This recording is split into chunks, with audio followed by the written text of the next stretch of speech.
الشهداء لجأنا إليك في بيتك فدافع عن بيتك الأقصى يا أرحم الراحمين يا جبار قل لهم مؤيدا ونصرا। আসসালামু আলাইকুম প্রিয় দর্শক বৃন্দ, আজকে আপনাদের এমন একটি দৃশ্য দেখাতে যাচ্ছি যা শুধু চোখকেই নয় অন্তরকে কাঁদিয়ে তোলে। স্থান হলো পৃথিবীর সবচেয়ে পবিত্র স্থান মক্কা মুকাররমা। সুপ্রিয় দর্শক শ্রোতা, দেখুন কাবার সামনে দাঁড়িয়ে একজন মানুষ সাদা ইহরামের কাপড়ে মোড়ানো, চোখ বন্ধ, বুক ভেজা, ঠোঁট কাঁপছে। আল্লাহর কাছে দোয়া করতে করতে তার চোখে অশ্রু থামছেই না। এই অশ্রু দুঃখের নয়, বরং ভালোবাসা আর রহমতের অশ্রু। সুপ্রিয় দর্শক শ্রোতা, আমরা সবাই জানি কাবা ঘরের সামনে দাঁড়িয়ে কান্না করা মানে নিজের অন্তরকে খাঁটি করে আল্লাহর কাছে সমর্পণ করা। এই মুহূর্তে মানুষ ভুলে যায় দুনিয়ার সব চিন্তা, সব দুঃখ, শুধু মনে থাকে একটাই কথা, হে আল্লাহ তুমি আমাদের মাফ করে দাও।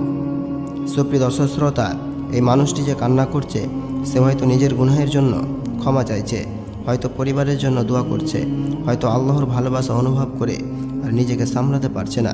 সুপ্রিয় দর্শক শ্রোতা, রাসূলুল্লাহ সাল্লাল্লাহু আলাইহি ওয়াসাল্লাম বলেছেন, যার চোখ আল্লাহর ভয়ে অশ্রুসিক্ত হয় তার চোখকে জাহান্নামের আগুন স্পর্শ করবে না। কান্নার এই দৃশ্য আমাদের জন্য একটি বড় শিক্ষা।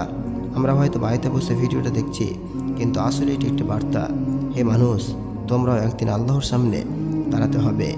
তাই আজ থেকেই দোয়া করো, কান্না করো এবং নিজেকে আল্লাহর পথে ফিরিয়ে আনো।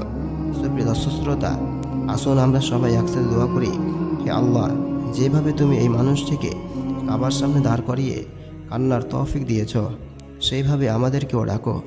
আমাদের গুনাহ ক্ষমা করো, আমাদের অন্তরকে পরিষ্কার করো এবং আমাদের সবাইকে জান্নাতুল ফেরদাউসের বাসিন্দা বানাও, আমিন।